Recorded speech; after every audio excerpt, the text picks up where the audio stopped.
In the battles and rapid marches, we somehow did not notice that autumn had already fully entered its rights. It got noticeably colder. The days became shorter and the nights longer. More often leaden clouds covered the horizon, and tedious, annoying rain drizzled. High in the sky, frightened, apparently by the roar of airplanes, squawking, flew flocks of cranes. At the end of September, the regiment's units approached the Dnieper and took up firing positions south of the village of Prokhorovka. On the same day it became known that our infantry managed to capture a bridgehead north of Kanev. By the unceasing rumble of battle we could assume that it was quite hot there. Our preparations for the crossing began. We all understood perfectly well that forcing such a huge water obstacle as the Dnieper is a difficult task. Therefore we prepared for its solution well in advance. Party meetings were held in the units. It was also held at our battery. Speeches of the participants were imbued with the desire to do everything in their power to honourably perform the task of the command. Our calculation by that time was, if I may say so in the veterans, all its numbers already had some combat experience. Maybe that's why the command entrusted us to be the first from the battery to cross to the right bank of the Dnieper. In the afternoon we checked the gun, personal weapons, shells, raft. We filled our duffel bags with ammunition, hand grenades, took dry rations for 2 days. We also prepared straps and ropes. Even at daylight we lay down to rest. Weary with the cares of the day, I also almost immediately fell asleep. "It's time, Nosov," the platoon commander gently touched my shoulder. It was as if the sleep had gone away. I looked around. Nearby, at the bottom of the trench, closely pressed against each other, were sleeping soldiers of the calculation. I got up from the straw that served as a bed. It was cool and damp. The night was dark, as if by order. A light rain was falling. "Wake up the guys," Junior Lieutenant Miniev said tiredly. It was felt that he had not slept a wink yet.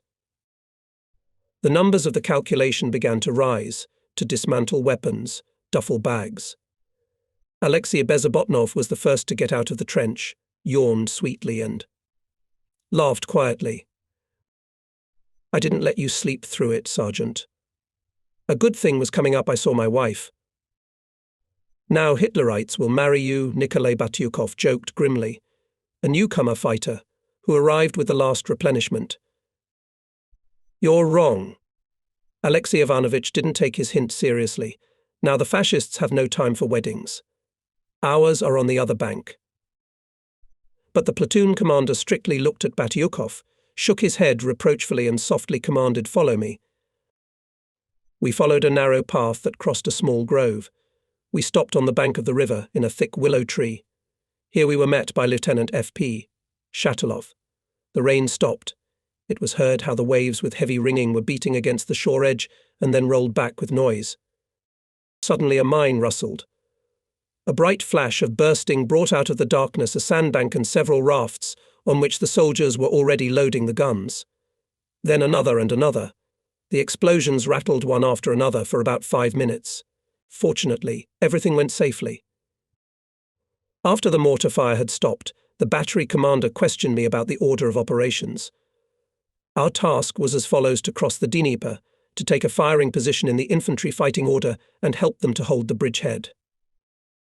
When the lieutenant was sure that everything was clear to me, he explained one last time. "The scouts on the other bank will meet you near Talberg's dacha." "What dacha? Why Talberg's dacha? And why a lonely, dilapidated house on the steep bank of the Dnieper, which I had noticed in the daytime, was called so, I could not find out either then or later. There was simply no time for clarification. The battery commander said goodbye to us. He shook each soldier's hand and wished him good luck in combat. The last to arrive was the driver Dektyarov. He stayed on the left bank. Pyotr Grigorievich shook my hand for a long time, said something incoherent, encouraging. But at last we took our places. The rowers took up the oars. The raft, swaying on the waves, slowly sailed towards the unknown. The homemade oars creaked quietly. The water murmured softly and soothingly between the logs. But my heart was still uneasy. We had hardly reached the middle of the river when we came under artillery fire. I can't say for sure whether the fascists noticed us or opened fire accidentally, just for insurance. But in any case we made trouble. We broke several rafts. Logs and planks floated on the water. Fountains of explosions were frequent and not far from our raft. Suddenly it rumbled very close to us. Splinters shrieked. Tight wave toppled me, threw Bondarenko and another rower into the water. Sevastianov was not confused, threw them the end of the rope. Bondarenko was pulled out with difficulty. The rower, unfortunately, could not be saved. He went down with a stone. The bastards christened him, spitting out water, cursed our shell man. He almost drowned. On such a river it's easy, said Batyukov. If you dive in, you're dead. At last the bursts were silent. We had to hurry. At my command the gunners came to the aid of the rowers. They swam faster, diving from one wave to another. The loose logs rubbed against each other, creaking menacingly. They picked up a fighter from one of the broken rafts. They let everyone go to the bottom, he said. Barely out of breath, I was the only one left of our crew. Overcoming the swift current of the river, the soldiers rowed as hard as they could. The shore appeared unexpectedly. At first the logs rustled on the sand, then a steep 5-sawn cliff loomed over us. We had to go downstream. At a relatively gentle place we moored. The crew quickly rolled the gun ashore, unloaded ammunition from the raft. Two with Batyukov went along the water's edge, illuminating themselves with a flashlight. Put out the light. There was an unexpected shout. Don't demask. Countrymen, show me the way, I asked the stranger hidden by darkness.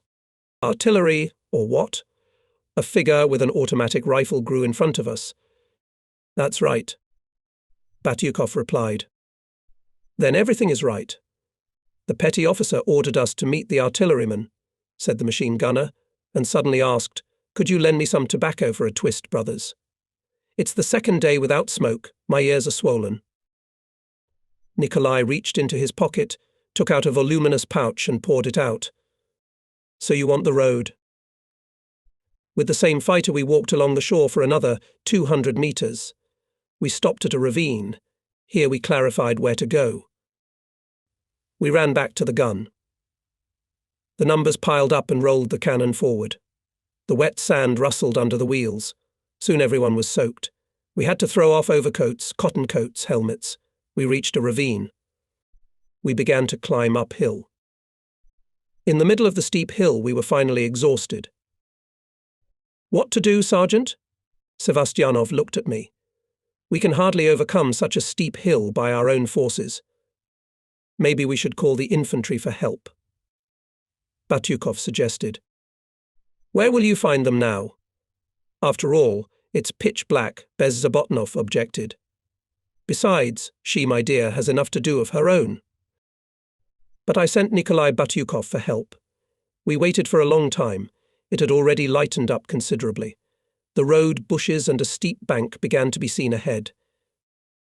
Are we stuck, gunners? Good-naturedly asked, approaching, a bearded brute with the epaulets of a petty officer. He went around the gun, quickly arranged the men who had come with him. Soon, by common efforts, the gun was rolled ashore. The infantryman helped us to carry the ammunition. Thanks, guys, I thanked the helpers. You can rely on the infantry, answered the petty officer for all of us. We won't let you down. And now you owe me a debt, Sergeant. Keep the fire burning in a difficult moment. We will, I promised briefly. We were alone again. The thick fog that had enveloped the shore began to clear. It was getting brighter. Ahead, about 300 meters away, the slopes of some height were visible. On the left there was an excellent landmark, a railroad bridge, which once connected the banks of the Dnieper. Now it was blown up. The supporting pillars are getting darker. The ends of the destroyed spans hang down into the water. The soldiers took a breath, took up the gun again. Rolled it to the crest of the height, passing the funnels and trenches. There in front of us, as if from under the ground, grew an officer in a cotton coat. In his right hand he held an automatic rifle. The left one was suspended at his chest on a dirty, bloody bandage. The officer clarified our task. We occupied a dilapidated trench with a crater in the middle. Well, we have less work to do. While the soldiers were preparing the position, I scrutinized the terrain. In front of us there was a gentle slope bumping into a gully. There's low stubble on it, and the gully is covered with bushes. Further on, there's a slope. On its crest, a small grove. Along the edge are enemy trenches. The distance is no more than a kilometre. On the left, in the gully, the village. Between the huts, gardens. Especially a lot of them on the southern edge of the village. And the mass of craters, darkening among the reddish stubble, was also conspicuous. We were in a hurry to finish the trench, but still we did not have time. Behind the grove rumbled. On the heights stood the frequency of explosions. For about 30 minutes the artillery bombardment lasted. Then the fascists went on the attack. Until late evening we with infantry repulsed the fierce onslaught of the enemy, and when finally his attacks stopped, the commander who met us in the morning came to us. He was no longer young, thin. His earth-coloured face was covered with thick stubble. Only inflamed eyes looked very lively and affectionate. "Thank you for your help, artilleryman." He warmly thanked the crew. "Without you we would today. Well, what can I say? Thank you again." And this was a high reward for us. In the middle of the next night, the rest of the battery crews crossed to the bridgehead. I reported to Lieutenant Shatilov about the events of the day. He began to question me meticulously about the nature of the terrain, about where our front line was, from what directions and in what numbers the enemy attacked us, how people behaved in battle, who of them distinguished themselves. Having listened to my answers, the commander apparently was satisfied. He lay down on the berm, looked long and carefully into the darkness of the night, occasionally illuminated by dead pale flashes of rockets.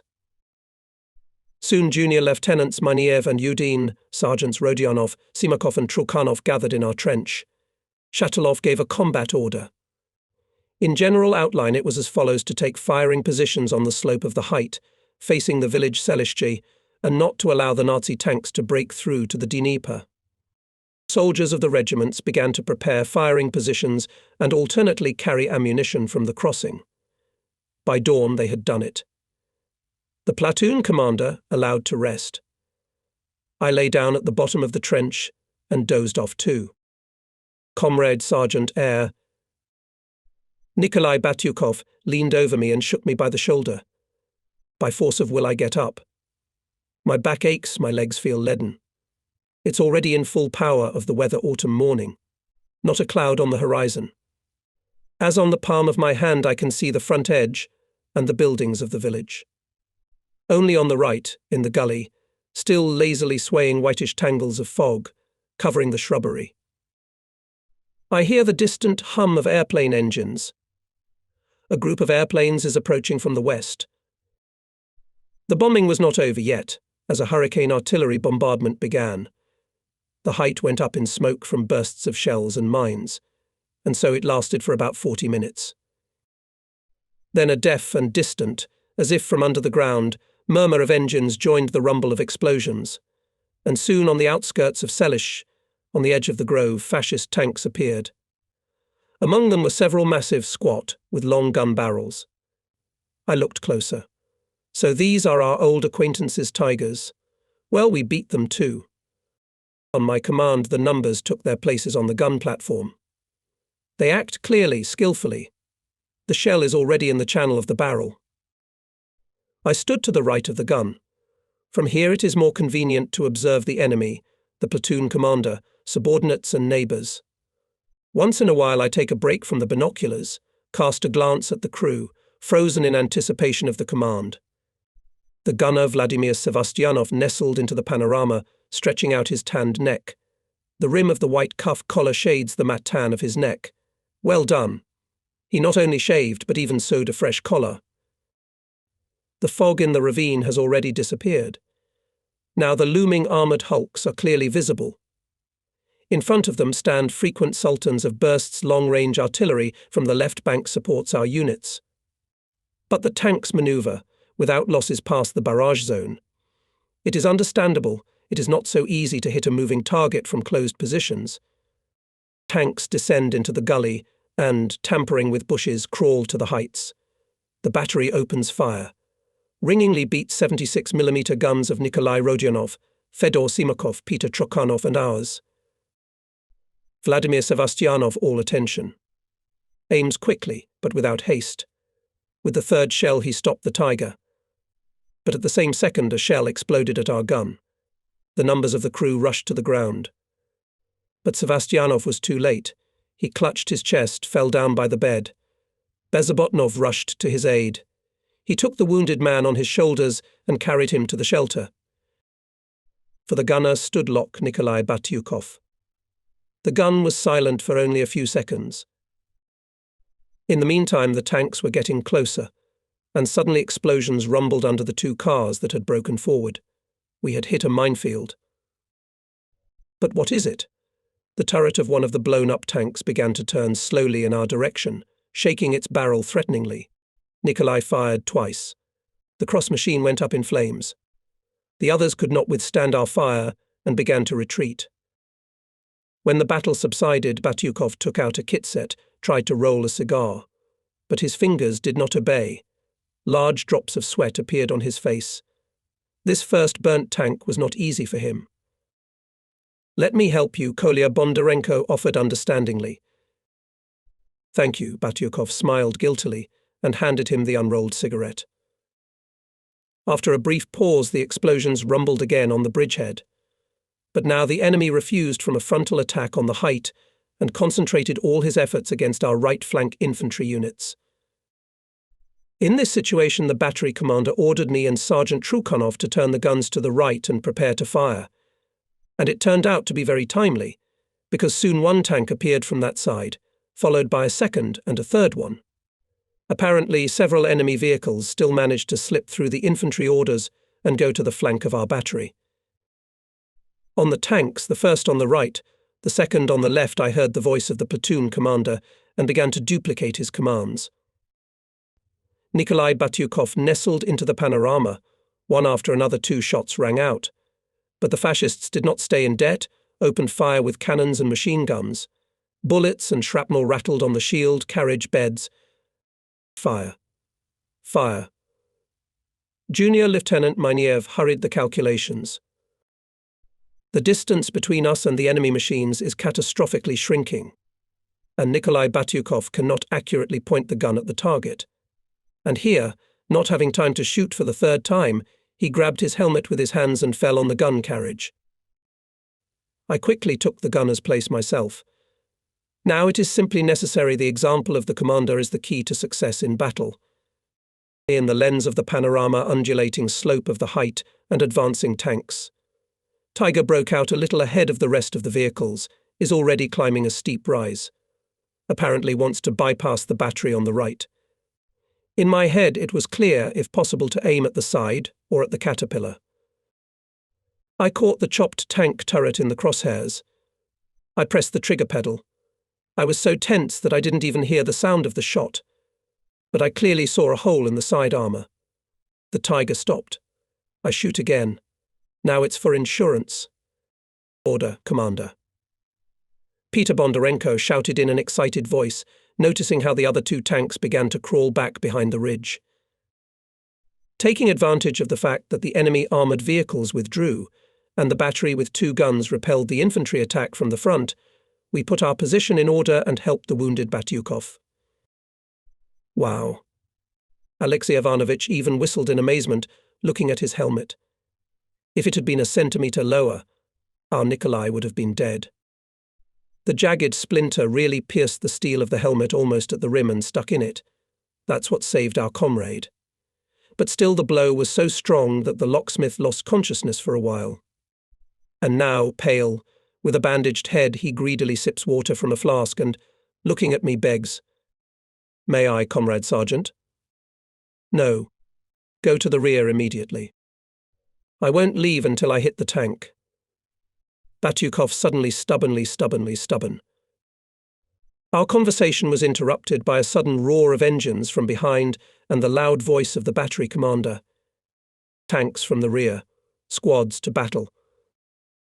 The soldiers rushed to the gun, Alexei Ivanovich picked up one bed, Batyukov the second, Bondarenko and I pushed on the barrel. We pressed with such force that, it seems, even the bones crunch. Still, it is not so easy to turn a ton of metal, though on wheels. Not with four of us. Clanking tracks, 2 tanks were coming at us. The same ones that had previously moved behind the ridge and now managed to bypass the height. I fell to the panorama. The optics brought the enemy vehicle so close that you could touch it with your hand. His heart raced, blood pounded in his temples. My nerves are stretched to the limit, but I keep waiting.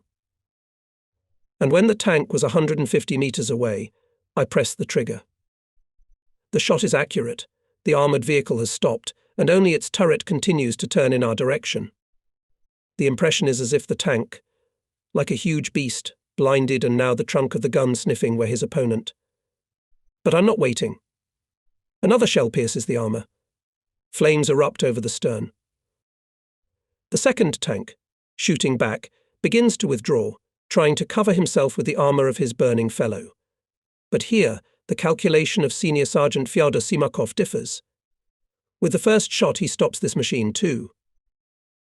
When we repulsed one more, already the third attack of the fascists, the dim autumn sun passed over noon. Its dim rays illuminated. Unfamiliar terrain, it had changed so much during these few hours of battle. The gentle slope of the heights was riddled with craters and strewn with tank tracks. Above the gully hangs thick brown smoke from the burning buildings of Selishch. Through its murky shroud, several tanks we hit, and the bushes torn by explosions are vaguely visible.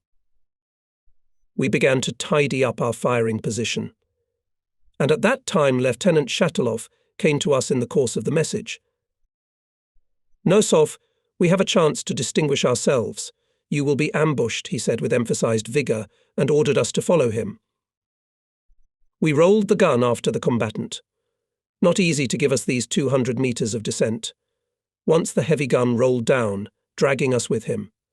Savvy Bondarenko helped us out. He managed to lower the bed to the ground, to slow down. The ingenuity of the sheller saved us from injury, and the gun from damage. The anti-tank gun crew assigned to direct fire is usually given the main and additional sectors of fire. The main one on the probable direction of movement of tanks, additional to assist neighbouring guns. This time the battery commander deviated from the statutory rule, giving us only the general direction of fire.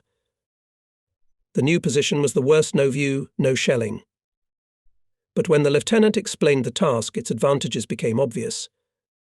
Moving towards the Dnieper, the fascist tanks would put their sides under the gunshots here, at the same time not being able to detect us soon in the narrow neck of the ravine.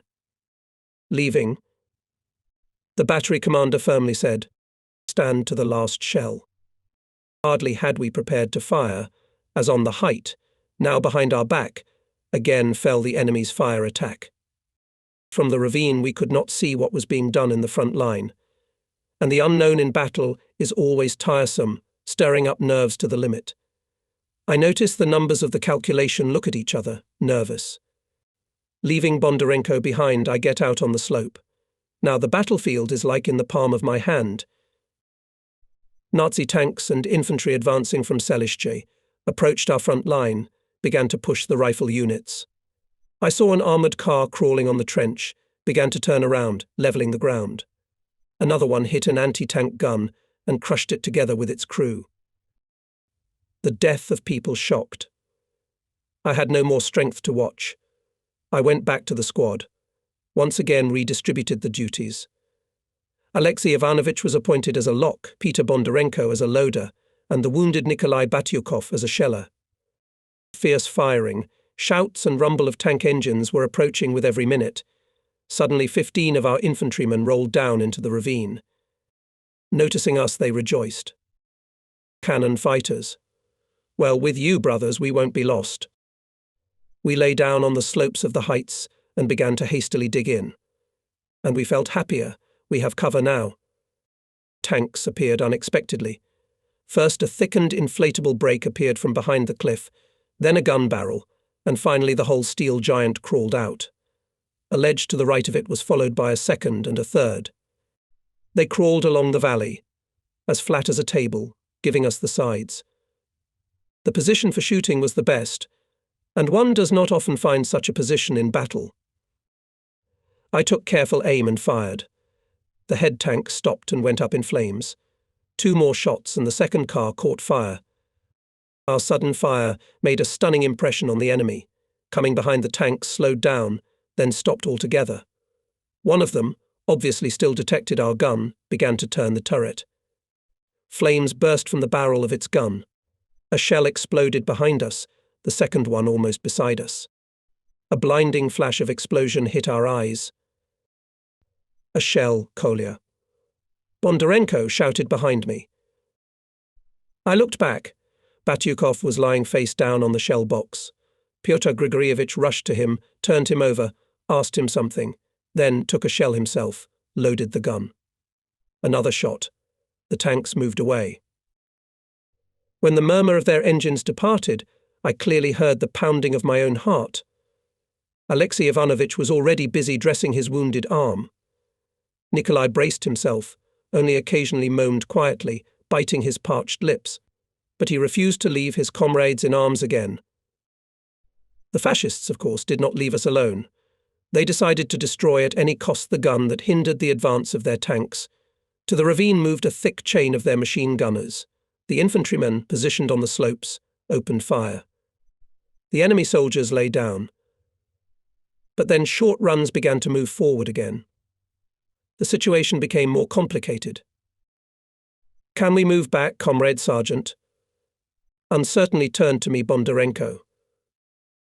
"Did you hear the order of the battery commander?" I answered with a question to a question, and immediately ordered take the defence, prepare grenades. The numbers of the regiment quickly laid down together with the infantrymen, prepared for battle. Suddenly bullets whistled from the rear. There appeared another group of enemy soldiers. "Bypassed," shouted Bondarenko, and began hastily firing a machine gun. Of all the regimental commanders, with whom I was brought together by the front fate, especially remembered Major N.I. Ortinsky, slightly above average height, trim, with an intelligent, strong-willed face, Nikolai Ignatievich made a pleasant impression on people from the first meeting. Experienced, tactically competent commander, he was able to grasp all the twists and turns of the battle and at the right moment to influence its outcome by personal example. That day, being at his observation point, Major Ortinsky, as always, carefully watched the battle, and when he realized that the right flank batteries are threatened, he decided on the most extreme measure. Gathering the commanders and soldiers of the headquarters, he led them into the attack. With every minute, the ring of enemy machine gunners around the ravine was closing tighter and tighter. We had already prepared for a decisive fight, but it didn't come to hand combat. Suddenly the fascists began to retreat, then ran. From the crest of the height, with a shout of hurrah, our comrades in arms were approaching us. Helped us out. Joyfully smearing sweat or tears on his dirty face, Bondarenko moaned. "Forward, Nosov," ordered the regiment commander, having appeared near our position. Together with his comrades who came to our aid, the regiment rolled the gun out of the ravine and opened fire on the retreating fascists. By joint efforts of rifle units and artillerymen, the enemy was thrown back. Not a step back. "Passing from gun to gun," said meanwhile Nikolai Ignatievich. "We are now guardsmen, and the guards, as you know, never retreat." This was the first news that by the order of the Supreme Commander-in-Chief on September 29th, 1943, our brigade for courage and heroism in battles was named the 7th Guards Brigade. The regiment accordingly became the 321st Guards Regiment. Still a soul of a man is our commander. Looking after the major, expressed the general opinion of Alexei Ivanovich. Yes, for such a... Everyone perfectly understood what he wanted to say. Indeed, for his regimental commander we could go, as they say, in fire and water. That's why we rejoiced when later we learned that Major Nikolai Ignatievich Ortinsky was awarded the high title of Hero of the Soviet Union for forcing the Dnieper. WE somehow did not notice that the short autumn day had already burned out. The sun disappeared behind the horizon. A thick grey fog crept from the river into the ravine. It was noticeably fresher. The soldiers of the regiment climbed into the trench. Now it is possible to relax, to rest from nervous tension. The enemy, having been repulsed, was no longer active. Now there were only 3 of us left in the calculation. Nikolai Batyukov still had to be sent to the rear. He had lost too much blood and could hardly keep on his feet. Alexei Ivanovich leaned his back against the wall of the trench, closed his eyes. On his dusty face, even more clearly visible thick mesh of wrinkles and bitter folds in the corners of his mouth. I feel bad too. Tired. But here came Lieutenant Shatilov, congratulated on the successful fulfillment of the combat task and announced a commendation. The kind word of the battery commander cheered us up, seemed even to infuse us with new strength. The mood improved. The night came. One more front day passed in fire. I did not know then that the regiment command presented all the soldiers of my calculation to high governmental awards and me to the title of Hero of the Soviet Union, and that the scanty lines of the award sheet already summarized the results of our 3-month combat activity: 12 tanks, 2 destroyed bunkers and 6 dugouts, 2 destroyed guns and 8 machine guns. We exterminated up to 2 companies of enemy infantry. I open my eyes. From a narrow, deep slit I can see a piece of sky covered with clouds. A tedious autumn rain is falling. Having thrown off the cloak tent, which I used to cover myself with, I hardly get out of the cramped pile of sleeping soldiers. The uncomfortable lying down makes my back tingle, my legs tremble. Trying to stretch and warm up at least a little, I jumped, sat down several times.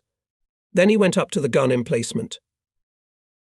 Observer Bezobotnov turned his cap and pulled it over his ears. He turned back at my footsteps, reported, "Everything's quiet, Commander. Only the weather is bad. In such weather, Hitlerites, as a rule, do not fight. Leaving on positions of duty machine gunners and observers, they also hide in shelters. Obviously, this is what was taken into account by our command, who planned in the first half of October offensive to expand the bridgehead. The night before, the battery commander gave us a combat order. From it became known that the rifle units in the morning go on the offensive and take possession of the village Selishchi. During the artillery preparation, our calculation is involved in direct fire, and during the offensive accompanies the infantry. During the night near the front line, we equipped a firing position, rolled the gun into the shelter. We placed ourselves in the crevices. Based on the experience gained at the Kursk Bulge, we dug 2 of them at once to the right and left of the gun platform. Meanwhile, the rain stopped. It became noticeably brighter, and at that time the first salvo rumbled behind the Dnieper. The artillery preparation began. Howling shells flew over us, raising a continuous wall of fire and smoke in the enemy's defense. With every minute the fire grew. Clouds of smoke covered the gully, hid the bushes. Our battery also opened fire. Giving commands, I simultaneously carefully observed the actions of the numbers. A few days ago, the calculation was replenished with newcomers. How will they behave in battle? My eyes linger on gunner Umar Hatzimudinov. Tall, in a protective coloured sweatshirt, tightly fitting his sturdy figure, the fighter seemed to merge with the gun. Acts clearly, confidently. It is felt that he knows his business quite well. And he has a lot of stamina. Artillery preparation lasted a little more than half an hour. Then the infantry came up to the attack and immediately began to push the enemy. We withdrew from the position and in our arms rolled the gun after it.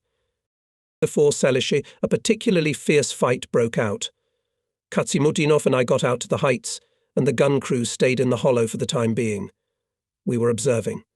A cunningly camouflaged bunker suddenly opened fire in our sector. Apparently, until now the fascists did not detect themselves, so the bunker remained unharmed. But now it significantly complicated the actions of our infantry. At my command, the men of the regiment quickly rolled out the gun on direct aiming and opened fire. Especially confidently acted Ivan Mikhailenko. Tall, black-haired, about 25 years old, he, like Katsimutinov, is characterized by calmness and coolness. The enemy's firing point is suppressed. The other guns of the battery are also firing accurately. Our infantry has already broken into the village. Recaptures house after house. It's time for us. We got to the western edge of the village. We took up a firing position in the garden.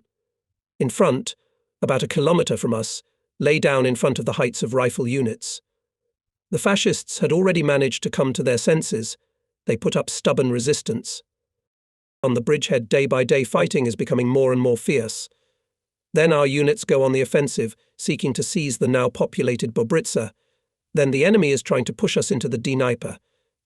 Reflecting enemy counterattacks, we do not leave our positions for days. This slushy night was also spent at the gun. We got wet, tired. At dawn, the platoon commander allowed us to have some rest in the dugout. I stayed at the position with Katsimutinov. I don't remember how long I slept, only woke up from the rumble of bursts and a loud command. Squads to the guns. I jumped out of the dugout first. It was already quite light. Jumping over puddles, I ran to the firing position. Behind me, breathing heavily, hurried the rest of the crew. The platoon commander and gunner were already firing at the tanks advancing from the forest. The battery commander appeared, ordered something to Junior Lieutenant Miniev. He, briefly answering "there is," jumped out of the trench and ran to the right flank. At this time the enemy began artillery fire. In the garden began to tear shells. Fragments crushed the trunks of trees, chopped branches. One of the bursts rumbled almost nearby. The earth fell from the walls of the gap. Another blow. There was a rattle of metal. The platoon leader was killed, shouted someone. Katsimutinov, Bondarepko, and I quickly got out of the gap. Under the bursting shells we crawled to the platoon commander. He was lying on the edge of the funnel. Blood was oozing from his temple. The soldiers on a trench coat dragged the junior lieutenant to the shelter, and I rushed to the firing position. Our gun was completely disfigured, the shield was bent, the anti-recoil device was broken, and the wheel was torn off. The battery commander caught me inspecting the gun. "Where is Miniev?" I'm silent. The death of the platoon commander, whom we all loved very much, so depressingly affected me that at the first minute even did not find what to answer. Shatilov and himself guessed everything. Rolled on his cheekbones tight jowls, but immediately pulled himself together, ordered. "Nosov, gather the men, follow me." On the mossy ground they climbed out to the heights. They lay down. The lieutenant personally set each horseless batteryman a task. It was reduced to one thing to become for a while an infantry cover for the surviving guns. The battle was rumbling on the right and growing with every minute. We hurried to adapt to the defence of the slopes of the height, but did not have time. Again began a fire attack of the enemy, and after the bursts of shells and mines the enemy infantry came to the height. And here our comrade Alexei Bezobotnov showed iron stamina and amazing fortitude. Acting as a machine gunner, he and his assistant let the fascists almost close and turned them into flight with accurate bursts. Hitlerites rained dozens of shells and mines on his position. Bezobotnov's arm was broken by a shrapnel. His partner was also seriously wounded. The machine gun was silent for a while. The fascists, having decided that the brave squad was finished, went to the height in full height. But here they were again met by cues. However, the enemy machine gunners, not paying attention to the losses, continued to climb forward, having decided to deal with the machine gunners after all. Alexei Ivanovich was wounded again, and again he did not leave his position. Bleeding, he kept firing until this enemy attack was smothered. When the enemy withdrew, Bondarenko and I crawled to our comrades. We saw bloody Bezobotnov is still at the Maxim in readiness at any minute to continue the fight. Nearby lay unconscious his partner.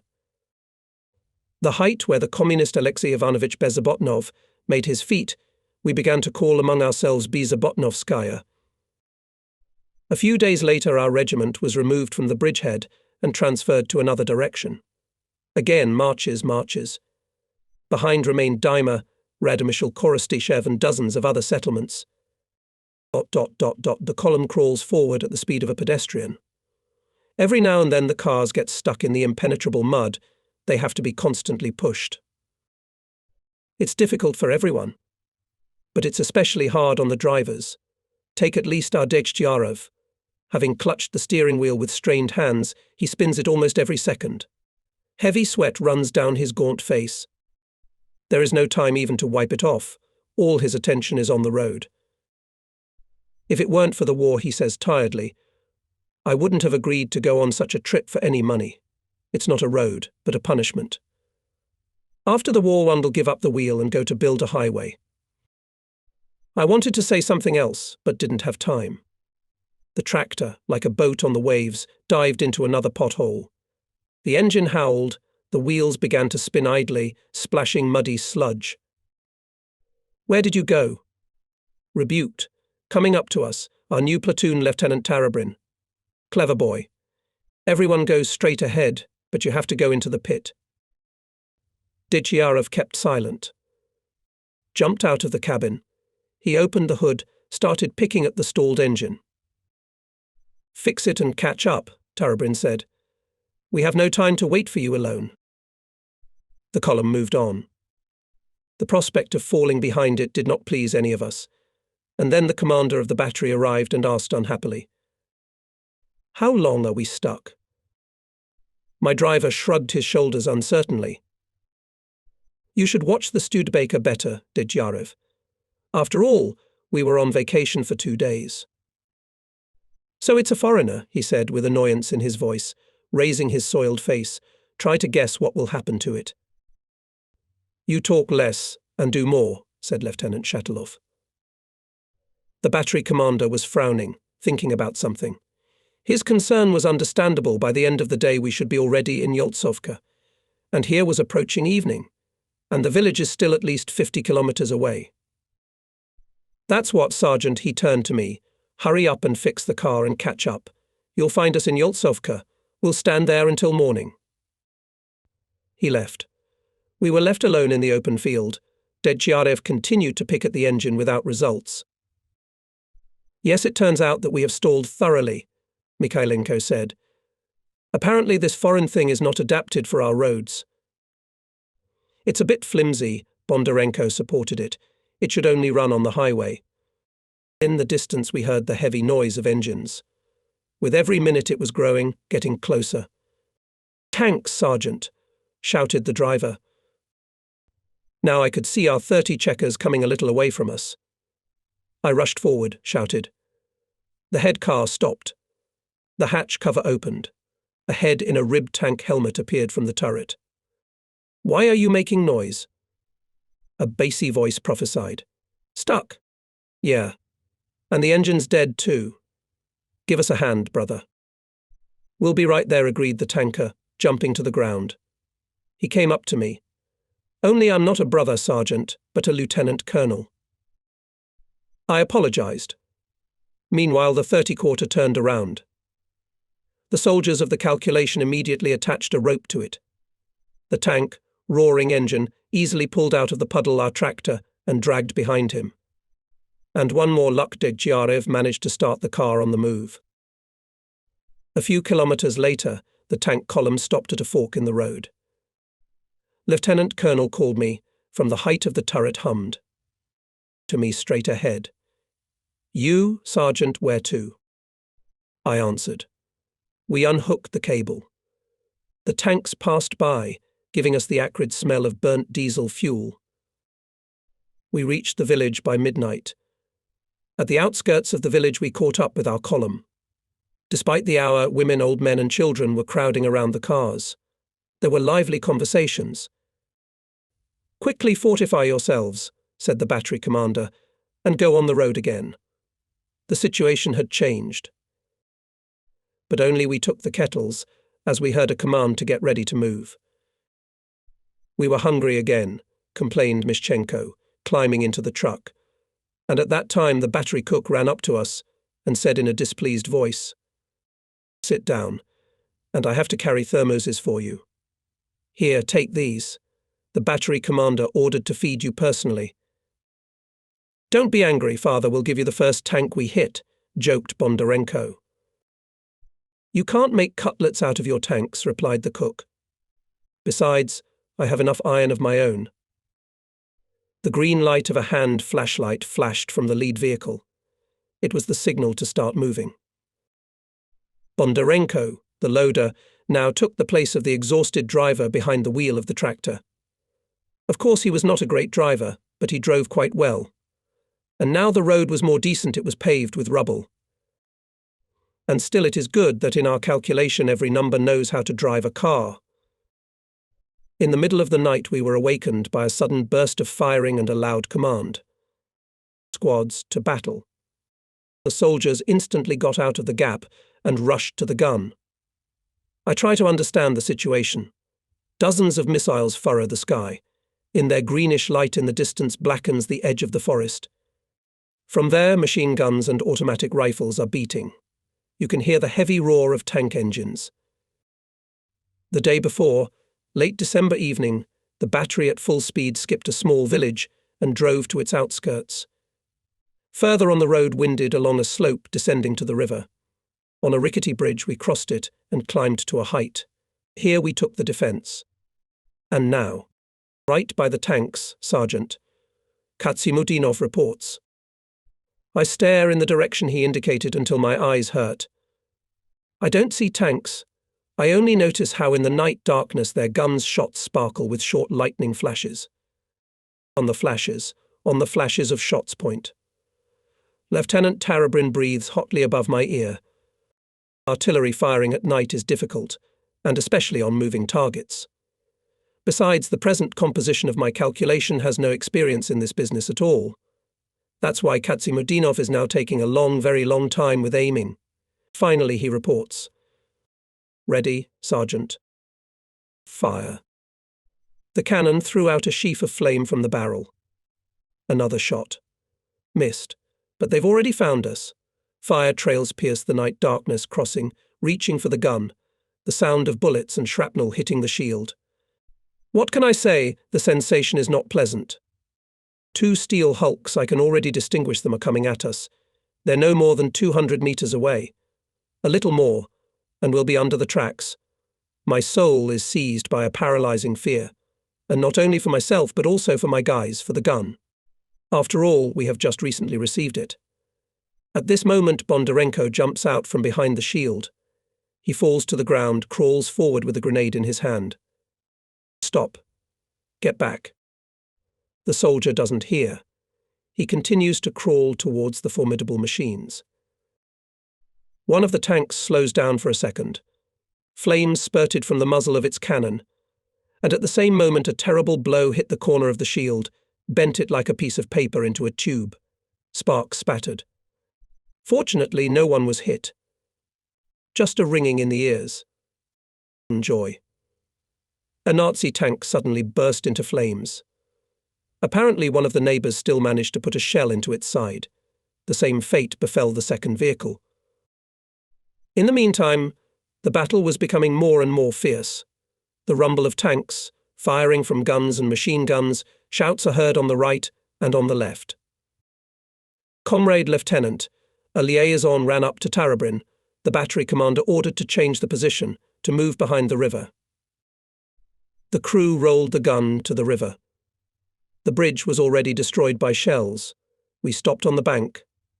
In the glare of bursts in front of the glittering ice, and further in the middle, darkening water. Climbing into the cold font is not particularly pleasant. I think for a minute what to do. Why are you standing up? Shouts the platoon commander, appearing nearby. Having received no answer, he repeats, what are you waiting for, Nosov? There's a river. I see it's a river. Let's go. The squad takes up the gun again and rolls it into the river. The ice cracks threateningly, and now we're knee-deep in water. Tensing our strength, we try to overcome the river faster, but in the middle the right wheel gets into a sinkhole, and the cannon falls sideways. Soldiers with difficulty hold it. Now and then rockets are flying over the bank, mines are bursting deafly, bullets are whistling, driving us. Faster, faster. Tarabrin commands in a hoarse voice and also piles on the cannon. But it was as if it had grown to the bottom. Suddenly the moon appeared, illuminated the opposite shore. Several cars are slowly descending down the slope towards us. Among them there are frequent ruptures, but tractors stubbornly go to the water. It turns out that the battery sergeant Babitsky helped us out. As soon as he heard the shooting, on his own initiative led the vehicles to our firing positions. The soldiers quickly fixed the cable, and the tractor moved smoothly. "Let's go, my dear," Bondarenko wheezed, clenching his teeth. "Now we won't be lost." At last we got on dry land. Wet, dirty. Immediately we turned the gun and opened firing. January 1944 was snowy and blizzardy. But despite the difficulties created in these conditions, our troops continued to advance successfully. Our battery has not left the battles for more than 20 days. As milestones of the victorious way, the settlements of Maidan, Viznia, Pustomati were remembered. Early in the morning we approached the town of Polony, a quiet district centre, just liberated from the occupants. We had to stop at the outskirts of the town. The engine of our tractor was acting up again. While Dnieper and other soldiers of the calculation were engaged in repair, Lieutenant A.G. Tarabrin offered me to go with him to the elevator, in all probability a grandiose construction, as it was even listed on the topographic map. We went down a narrow street. Everywhere we could see traces of destruction, ruins of buildings, ashes, craters. Broken glass crunched underfoot. We came to the river that divides the village in two. The bridge is destroyed. The crossing is equipped directly on the ice. "What kind of river is this?" I asked the platoon leader. "Smotrich," he said. "From here to Shipivka is no more than 30 kilometers. There lived and worked Nikolai Ostrovsky." We all know that the platoon commander knows literature quite well. In his spare time he can talk for hours about writers, about the books written by them. And in special honor with him Nikolai Ostrovsky, the author of the immortal novel How the Steel Was Tempered. Afanasy Grigorievich reads whole pages from this work. Unfortunately, we did not manage to admire the elevator. Instead of it, we saw piles of ruins, among which wheat bunches were still smouldering. In addition to this failure, on the way back we were bombed. And although there were no more militarily important objects in the city, the Nazi pilots bombed the surviving residential quarters with stupid recklessness for a long time. As soon as the air raid was over, we hurried to the calculation. Here the sad news was waiting for us. Ivan Mikhailenko, the lockman, was killed, and Peter Dejyarev, the driver of the tractor, was wounded. How it all happened, my deputy Ahat Bagayev told us in detail. I heard airplanes buzzing. I immediately commanded, "Take cover," and Mikhailenko laughs, "Take cover where you are," and then the bombs began to fall. Splinters whistled. Everyone lay down, and he and the driver continued to install the engine. Then it hit close by. Mikhailenko was killed, and Dejyarev was hit in the leg. Mikhailenko. And now, more than a decade later, he visibly stands before my eyes. His frontline fate was not easy. Just before the war, Ivan Savelevich graduated from the regimental school, became a gun commander. With heavy battles, he withdrew from the western border. In the battles on the Don, was severely wounded, was taken prisoner. He managed to escape. In one of the farms, he, exhausted and half frozen, was sheltered by a family of patriots. He was cured. He started to make his way to the front. He was captured again. This time he was taken to the Gestapo. I prepared for death. I knew they don't get out of here so easily. But this time, too, the bony soldier was spared. He escaped by a miracle. After a long struggle, he crossed the front line. However, at the last meters he was unlucky again. He was blown up by a mine. He spent 6 long months in a hospital bed. After recovery with the next replenishment, joined our calculation on the right bank of the Dnieper. Zamkov. As a former gun commander, Ivan Savelevich was many times stronger than me, both in theoretical knowledge and experience. But he never showed his superiority, and only sometimes politely and tactfully corrected me. And I was grateful to him for that. But now he was gone. A heavy loss. Peter Dejyarev was sent to the hospital by a hitchhiker, and Ivan Savelevich Mikhailenko was buried here in Polonoi. Heights. How many of them there were on our way. And how many more there will be? The snow is waist deep, and we're changing one line after another. Having adopted the experience of the neighbouring battery, we put the guns on draggers. It's a simple device, and it's much easier to move a ton of cargo. The battery deployed in the ravine. On the right took the position of Sergeant Nikolai Rodionov, on the left the 2nd platoon. Ahead heard gun and machine gun fire, silently bursting mines. On the nearest ridge, with a control group positioned Lieutenant Shatilov. Obviously from his observation post he noticed some important target. At the firing position sounded a command. On the infantry grenade, fragmentation fuse, Site 200. The gunner Ahat Bagayev, who replaced Katsimudinov, who had been wounded in the December battles, was working quietly but quickly. Here, turning his broad, somewhat cheekbone face to me, he reports. The first is ready. The battery fired a volley. Apparently the shells were exactly on target, because immediately came another command. 5 shells, rapid fire. Soon Lieutenant Shatilov ordered to roll out the guns on direct aiming. We got to the height. Ahead, about a kilometre away, we could see the village of Svinoi. From its outskirts, slowly, with a fight, our infantry withdraws. From the village, suddenly appear several fascist tanks. Bypassing the Soviet infantry units lying in the snow, they are coming straight at us, at the height. They are firing from the get-go. That's why it is ineffective shells burst with underflight or overflight. Do not shoot. The battery commander warns us. Let's get closer. As soon as the tanks came to a nearby hillside, we opened fire. Around the steel boxes danced bursts, but they continued to advance stubbornly. And still soon the nerves of Hitler's tankers gave up.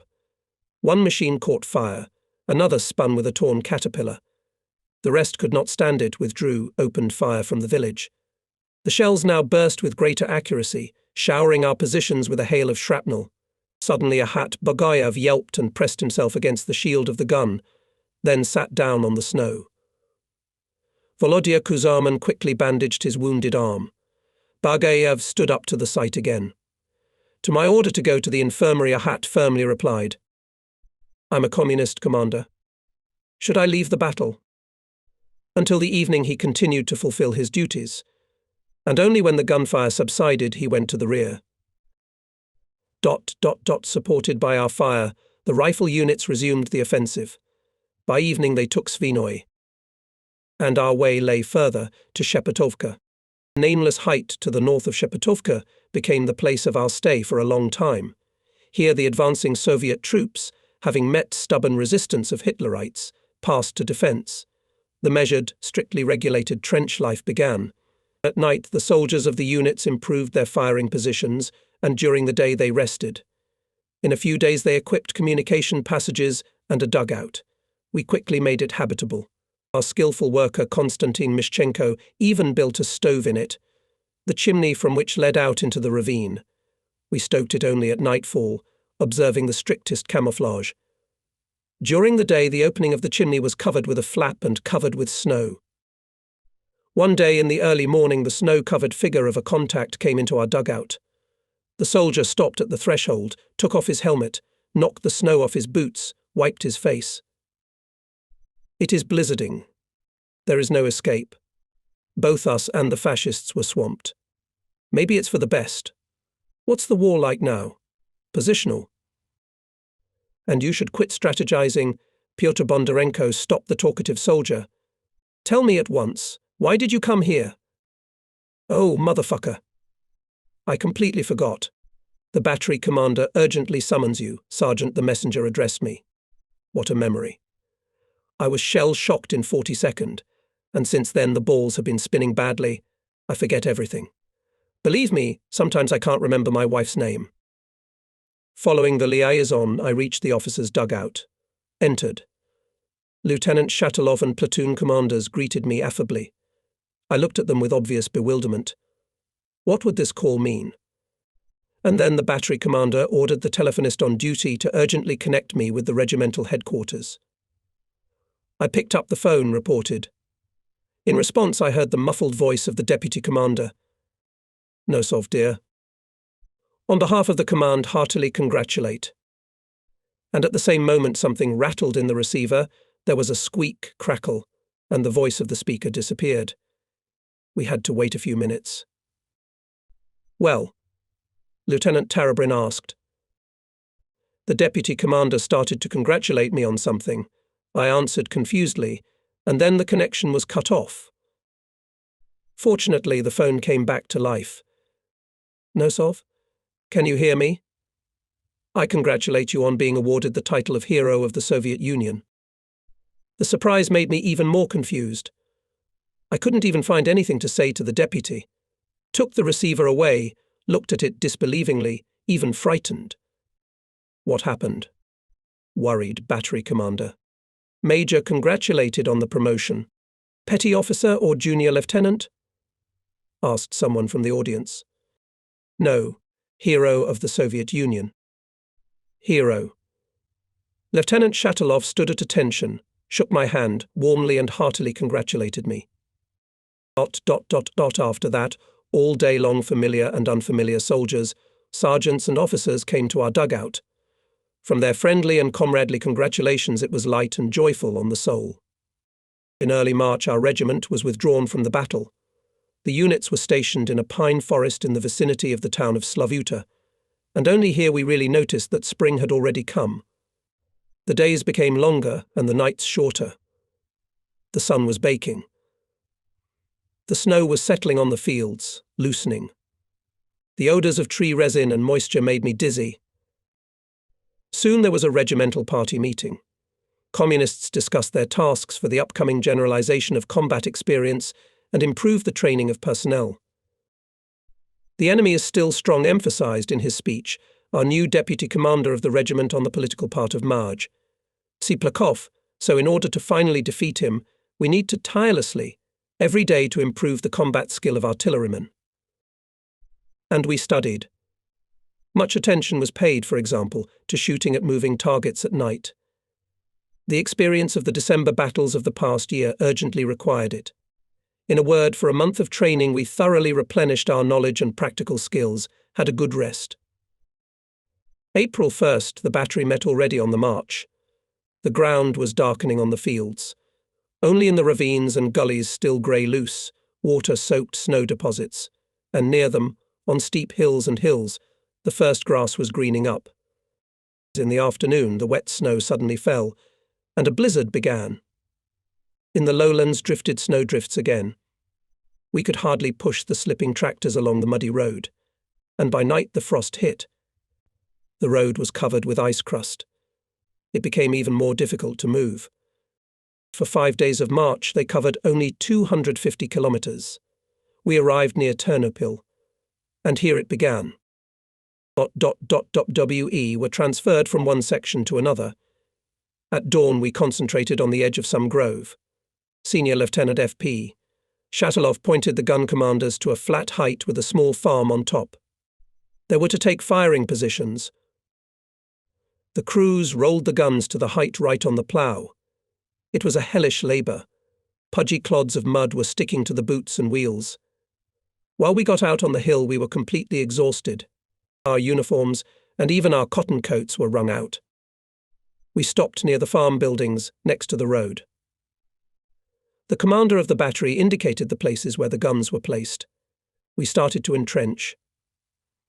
The fog gradually cleared. The outlines of local objects became clearer and clearer. Ahead of the field. Further a gully, and behind it a height, overgrown with small woods. Lieutenant Tarabrin approached. Afanasy Grigorievich was obviously depressed about something. In a sluggish, indifferent voice he specified the task. Then sat down on the bed, smoked. Observing our work, he constantly wrapped his gaunt face in the raised collar of his overcoat. Isn't he sick, I thought. At last the spring sun peeped through and began to warm up. Behind the gully there was another height with a sparse grove. As far as I knew, other batteries of our regiment were defending on it. Suddenly explosions went off there. Every minute they became more and more. Smoke covered the horizon. It was the first to take the enemy strike calculations of the 4th Battery. It should be said that this unit was unlucky in the morning. When changing firing positions, it was suddenly shelled by the enemy. Wounded were the battery commander Captain N.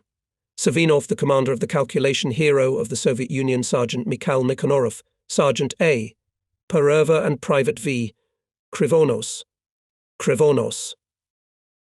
But even more severe tests fell on the battery with the beginning of this battle. 2 of its guns were smashed by enemy artillery fire. Many artillerymen were wounded. And among them, for the second time, Mikhail Nikanorov. In a serious condition, he was sent to the hospital. And after the artillery raid on the positions of the 4th Battery went at once more than 20 Nazi tanks accompanied by machine gunners. In an unequal fight with them entered only 2 remaining intact guns. But even with such forces, the Soviet soldiers repelled this first attack. The new barrage of artillery fire fell on the height. Shells and mines ploughed over here, it seemed, every metre of ground. In such an inferno there could hardly be anything alive. So, in any case, Hitlerites thought. That's why they went to the second attack fearlessly, in full height. And again they came under the devastating fire of the same 2 guns. In this battle, the calculation of Sergeant Pasinkov showed boundless courage and firmness. Having ordered the other numbers to cut off the enemy infantry from the tanks with small arms, Pasinkov, only 2 with gunner Novikov, was firing from the gun. 5 armoured vehicles were coming at their position at once. Having waited until the first of them approached only 300 metres, the sergeant fired. 1 tank caught fire.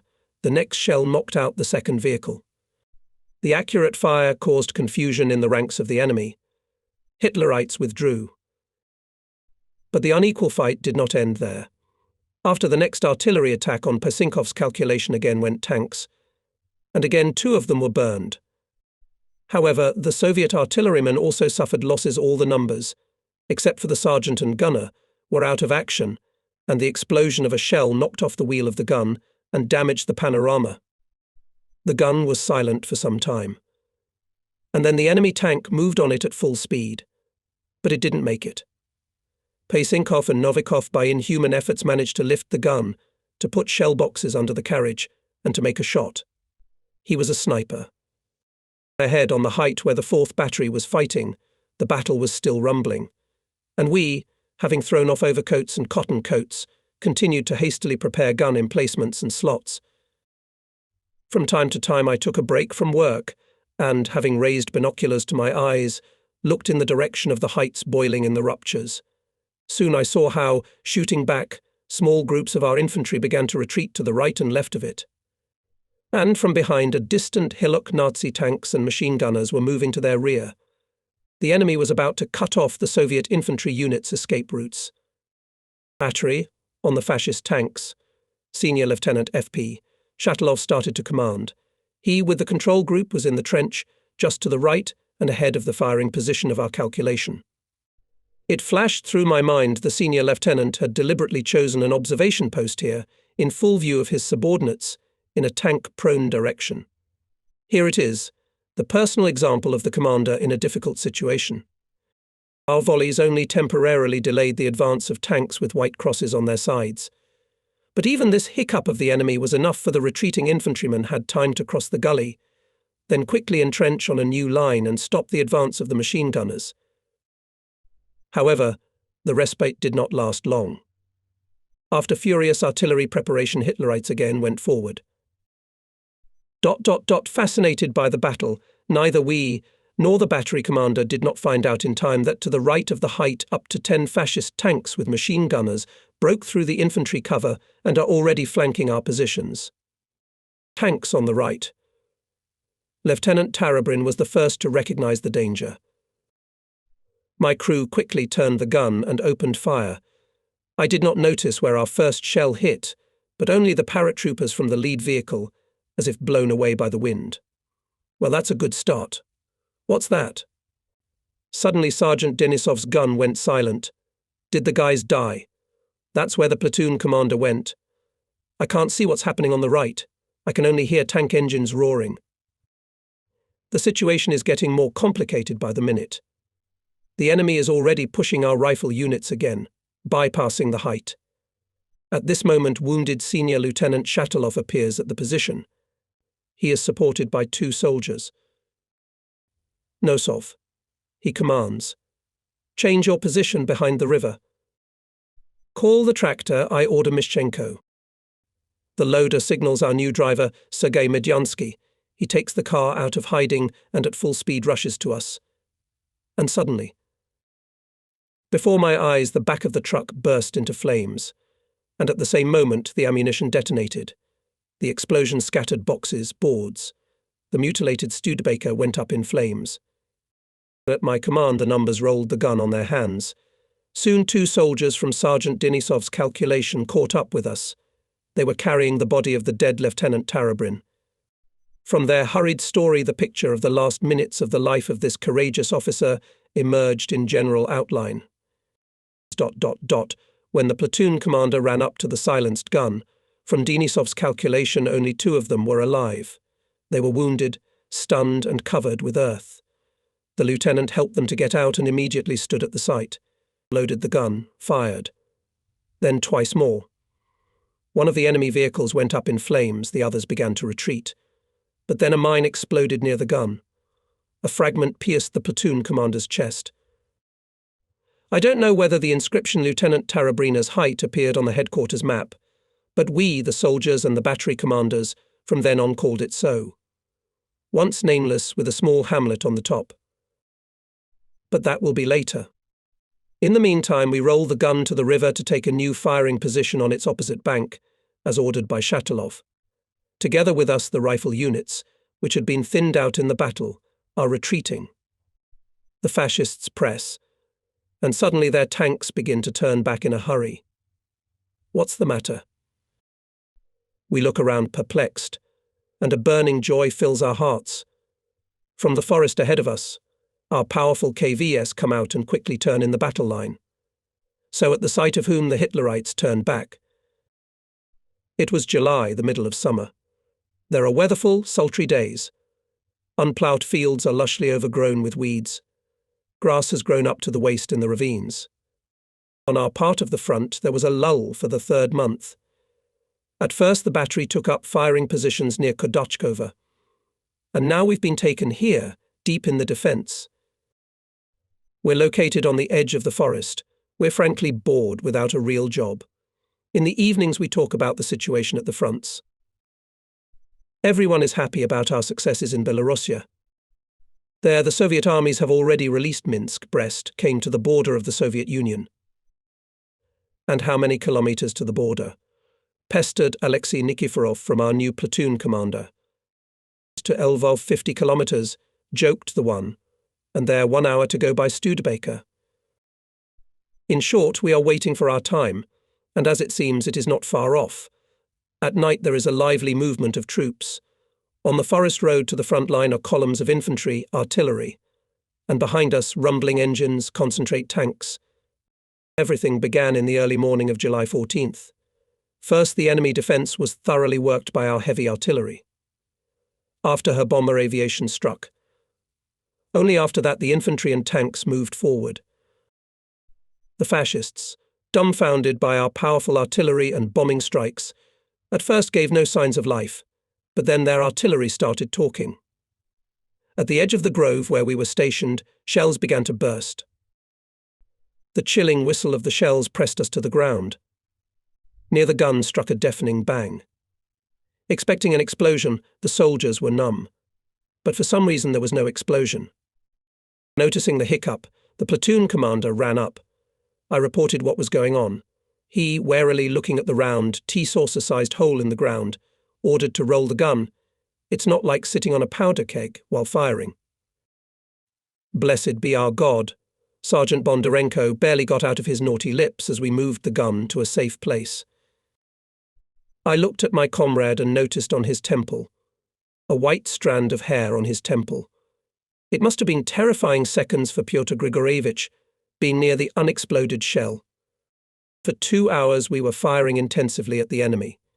Memory has not kept the number of shells we fired, but I know one thing for sure: the paint on the barrel of the gun then turned red and shriveled. Soon we dismounted, and after the commander's car moved forward. Our tractor is again led by Pyotr Degtyarev, who just before the offensive returned from the hospital. We approach the front edge of the former enemy defences. Everywhere we can see traces of destruction, ruined trenches, dugouts. We met the first group of prisoners. They are wandering with a dumb expression on their faces. These have fought back, Alexei Nikiforov says with conviction. Our rifle units, overcoming the increasing resistance of the enemy, slowly moving forward, in their battle orders, and we move from line to line. Here our infantry lay down in front of the embankment of the railroad. Shells are bursting in its order. At my command, the calculation quickly rolls out the gun on the heights. I began to look closely, from where the fascist cannon was beating. And at that moment a line of tracer bullets shows me a firing point. It's a gun in a concrete viaduct, thanks to the unknown assistant machine gunner. Reference point 2, left 20 gun, I command the gunner, armour piercing. The first shell crushes a block of brick and concrete. Another shot. You can see how the fascist calculation is running away from the wrecked gun. We send them back a couple more fragmentation shells. Meticulously fire and other calculations of the battery. One after another silence enemy firing points. Infantrymen rise to their full height and hide behind the embankment. The battery fourth day on the march. We almost do not close our eyes. Before dawn we stopped on a hillock. Degtyarev came out of the cabin to stretch. I stayed where I was and almost immediately dozed off. I woke up to someone shaking me by the shoulder. Ivan! Nosov, is it you? Wake up. I opened my slipping eyelids with difficulty and I couldn't believe my eyes. At the cabin door stood my childhood friend Anatoly Bubnov, also a sergeant, tall, straight, with the Order of Glory on his broad chest. Immediately jumped out of the cabin, hugged my fellow countrymen. And some forgotten pictures from my childhood memory came back. My native village Kochnevo in Vladimir region, rural school and our teacher Anna Ivanovna. Anatoly and I are sitting on the first desk and diligently writing out still rusty letters. How did you find me? I asked the first thing that came to mind. Just like that. I was coming from the front line. I see guns. The cars have anti-tank diamonds on them. Let me, I think, ask about my fellow countrymen from Vladimir. Yes, they say. Ivan Nosov, is that you? And where is this Nosov in the car, taking a nap? It didn't take long to talk to a fellow villager. The commander's order led our column forward. In farewell, Anatoly, shaking hands, said, "We'll meet in Berlin." We did not know then that neither he nor I would reach the capital of the Nazi Reich. My fellow countryman and childhood friend artillery scout Sergeant Bubnov died a hero's death in August in Lvov region when repelling an enemy tank attack. And me. I didn't make it to Berlin for another reason. The regimental column is slowly moving forward. On the right and left we hear the silent rumble of battle. It's as if we're walking through a narrow corridor of fire. And indeed we are. The warm summer rain that had been drizzling since morning had stopped. From behind thinning clouds the sun looked out, illuminated the hilly field and the nearby forest, into which the head of the column was drawn. Here, pressed against the trees, the vehicles stopped. The soldiers began to jump out of the bodies, warming up. I also jumped out of the cabin, went out on the road, and at that time 2 fascist bombers passed low over us. Explosions rumbled. I did not have time to understand anything, as I felt that something heavy knocked on my right hand. It instantly became alien. He grabbed his elbow, his fingers stained with blood. Wounded flashed in his head. He rushed to the nearest crater. But he had no time to jump into it. He felt another blow, now in the back. I could hear the rumble of enemy planes moving away. Soldiers of my calculation ran up to me, picked me up under the arms and led me to the car. The regiment commander came up and ordered, "An instructor and my car." The commander's all-terrain vehicle arrived. I was bandaged, then carefully sat down next to the driver. A paramedic and an orderly took the back seat. The car started. With a heavy feeling I left my comrades in arms, with whom for so long I shared equally the bitterness of failures and the joy of victories. I wanted to believe that I would come back to them. I couldn't. Until late fall I was in the hospital, and when I was cured I asked to go to the front, to my unit. But the command decided otherwise. I was sent to a military school. After the war, one learned that our regiment fought through Poland, East Germany, and finished its fighting way in Prague, the capital of Czechoslovakia. It was a pity that it was already without me. One consolation was that I always carried the images of my fellow soldiers in my heart. And I was to some extent also involved in their heroic deeds,